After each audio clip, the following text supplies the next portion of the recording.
শ্রীলঙ্কার প্রাণকেন্দ্র কলম্বো। এখানে এসে উপভোগ করলাম এক অসাধারণ ট্রেন জার্নি।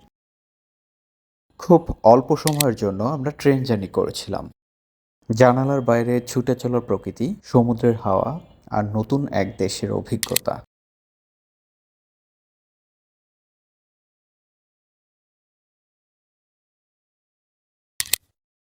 শ্রীলঙ্কায় এলে অন্তত একবার হলেও ট্রেন জার্নি করা উচিত। দুর্গম পাহাড়ি এলাকা থেকে কিভাবে চা ও কফি পরিবহন করবে সে কারণেই মূলত ১৬০ বছর আগে ব্রিটিশরা রেলওয়ে স্থাপন করেছিল শ্রীলঙ্কায়।